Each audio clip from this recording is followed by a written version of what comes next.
Goeiedag broers en susters. Het is my so lekker om saam met jou te kuier vandag. Ek glo dit gaan sommer net 'n regtig spoggerige dag wees, vol van winde van voorspoed en geduld en geluk, maar bovenal ook die teenwoordigheid van die Here. Kom ons bid. Here, dankie dat ons vanmôre ook ons oë kan opslaan na die berge. Dat ons vanmôre weet dat U is die Alfa en die Omega en dat U is die herder wat ons lei na groen weivelde. Amen. Genade vir jou, vrede en voorspoed van Jesus Christus, van die Gees, maar ook van die Vader. In hierdie tyd weet julle nou dat ons in 'n reeks besig is met liefde en dat ons soveel as moontlik aspekte en verskillende hoeke na die liefde gekyk het, gebrokenheid en heelheid en stikkindheid en dat jy liefde eintlik op onverwagse plekke kry.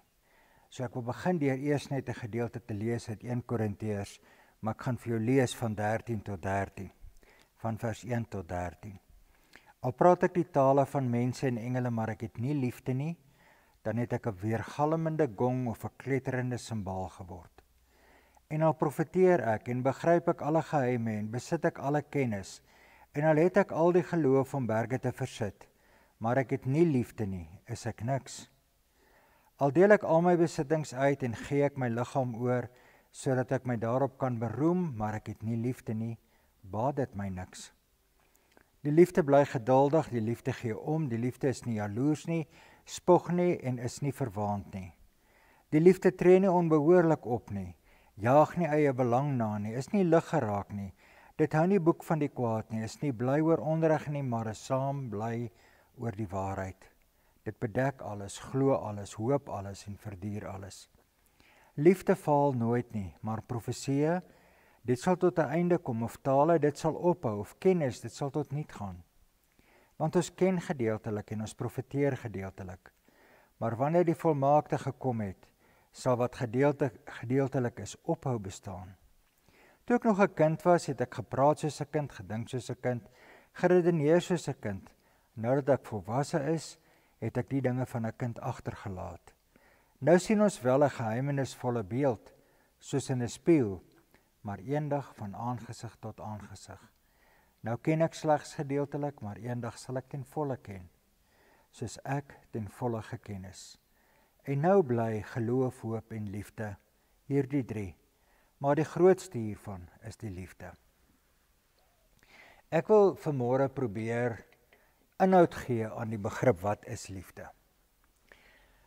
Ek dink die probleem waarmee ons sit is dat liefde is ek wil dit graag noem 'n kofferwoord, 'n taswoord. As jy die taswoord oopmaak of die kofferwoord oopmaak en jy begin kledingstukke uithaal, dis wat liefde is. Liefde is verskriklik baie verskillende kledingstukke.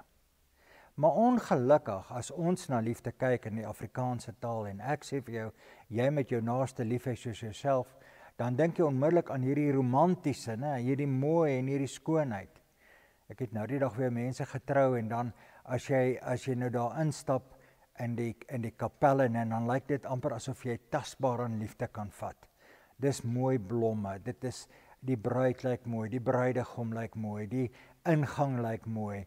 Dit skep net 'n mooi prent van geluk en van voorspoed en van mooi skoonheid. Maar ons weet liefde is dit nie.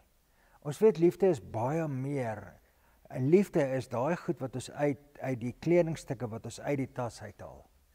Nou ek gaan 'n paar uithaal, ek dink jy kan honderde uithaal, maar ek gaan 'n paar vanmôre uithaal. Die eerste wat ek wil uithaal is dat liefde verander jou. Hoekom sê ek dit? As jy nou na Christus se liefde kyk uit die Bybel uit, dan elke keer as Christus met iemand te doen gehad het wat opgeteken is in die skrif, het daai persoon verander. En jy kan maar regdeur kyk. Dit is nie net Jesus se optrede, maar selfs God. Wanneer hy met Moses praat by die brandende braambos, dan verander hy. Wanneer hy met Abraham praat, wanneer hy met Dawid praat, wanneer hy met Paulus praat, Paulus gaan so 'n naamsverandering. Maar dan verander jy ook, as jy na Jesus se verhaal kyk, dan verander hy verander die vrou wat by die put vir hom water skep, die man van Bethesda, die melaatses, die siekes, die Ek wil amper sê, hy verander selfs die dooie kind van Jairus. So wanneer jy gekonfronteer word met liefde, dan lê inherent daarin dat jy bereid is om te verander. En die vraag is natuurlik, broers en susters, hoe het Christus jou verander? Wat het Christus aan jou verander? En waarmee worstel jy wanneer jy wil verander? 'n Mens sou kon sê jou kop doen een ding, maar jou hart wil so graag alle mense lief hê. Maar jou kop sê vir jou, ek kan nie alle mense lief hê nie. Jou lewe verander wanneer jy die liefde van Christus in jou lewe het. En dit moet jy weet. Jy moet dit weet. Jy moet nie eens twyfel daaroor en jy moet anders optree as wat jy sou opgetree het in die verlede, want Jesus se liefde verander mense.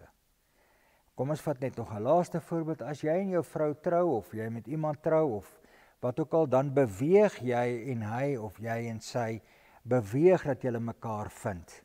Waar jy dit gedoen het vroeër, gaan jy nou om jou maat te akkommodeer iets anders doen. En wanneer ek daai voorbeeld gebruik, dan wil ek ook sê liefde is verander. Nie verander soos in Jesus verander nie, maar liefde is verander mense.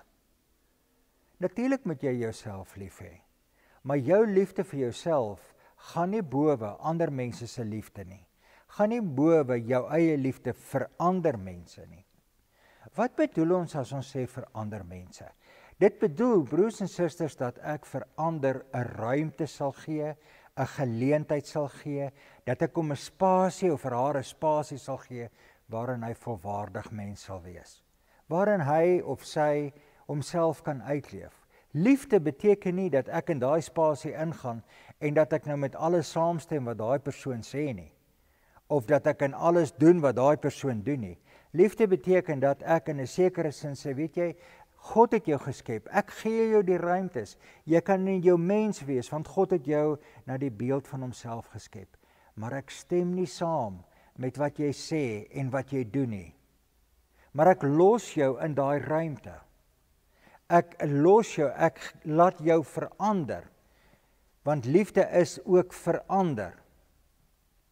So sou mens kon sê, Christus se liefde is ook vir die fariseërs, vir die ander.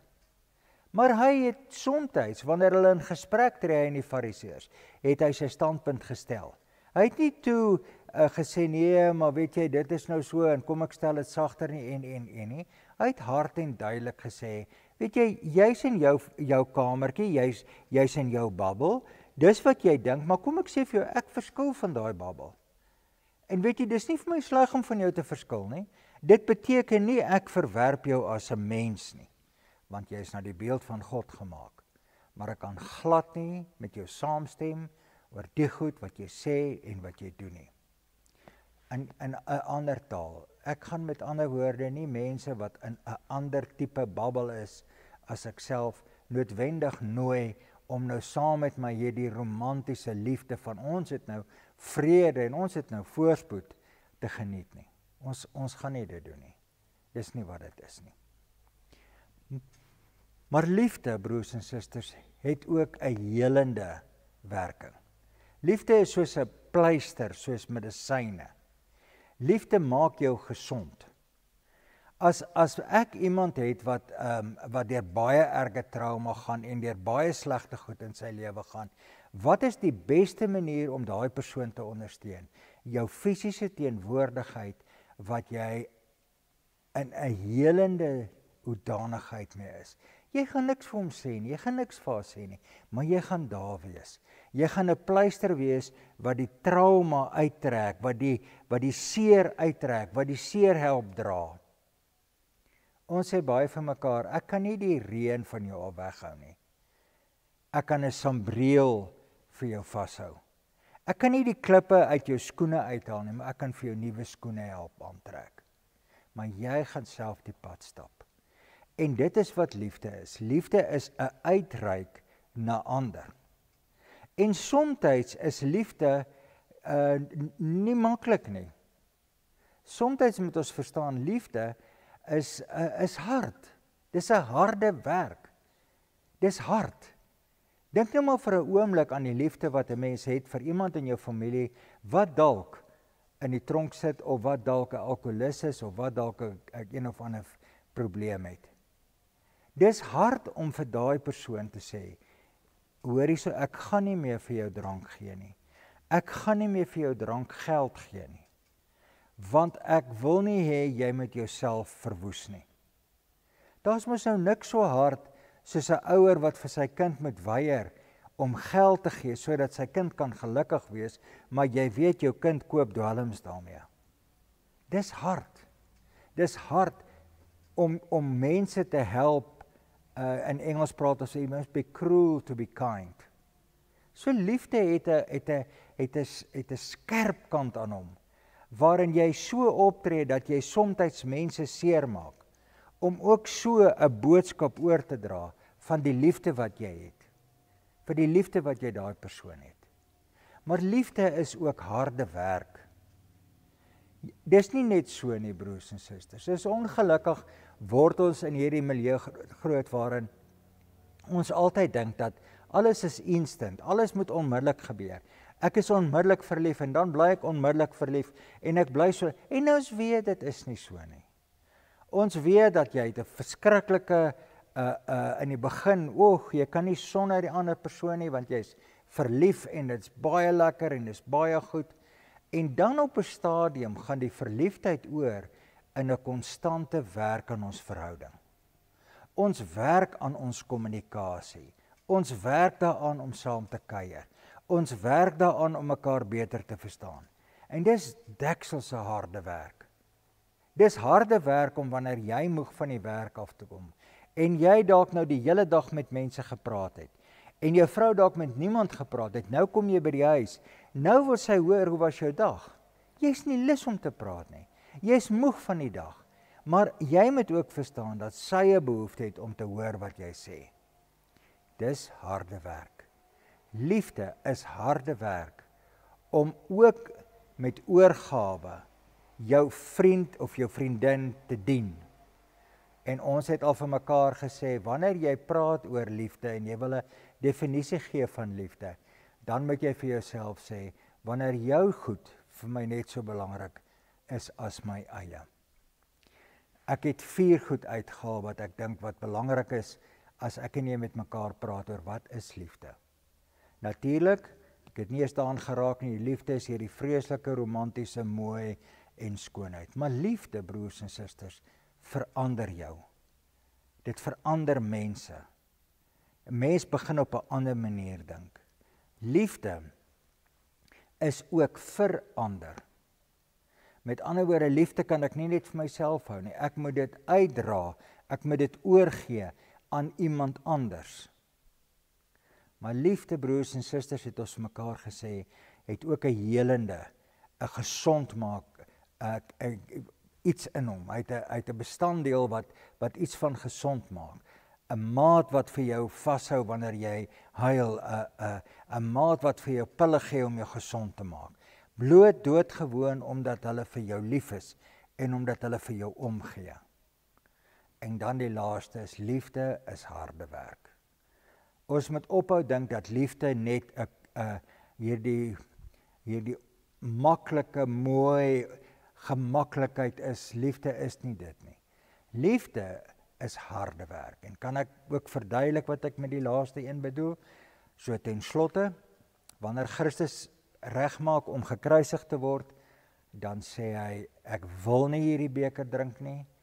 Hy sê, Vader, vergeef hulle. En hy sê, ek het dors. Nou dink jy vir een oomblik dat dit nie harde werk was nie. Dat hy weet ek gaan sterf, dat hy weet ek gaan swaar kry, maar weet jy, ek doen dit omdat ek vir jou en vir my liefhet. Liefhet wat ons nie altyd verstaan nie. Ek sluit af. Jesus loves me, this I know, for the Bible tells me so. Here, dankie dat ons vanmôre weer kan weet dat liefde is verskillende fasette. Liefde is soos 'n diamant wat skitter met verskillende kleure, soos 'n reënboog wat opgemaak word uit ander kleure. Liefde is binne in ons harte want U gee dit. Dit help ons Hou ons vas, omvou ons, gee ons hoop, dra ons. Mag ons dit vandag ervaar. Amen. Mag die genade van ons Here Jesus Christus, die liefde van God en die gemeenskap van die Heilige Gees by en met jou bly.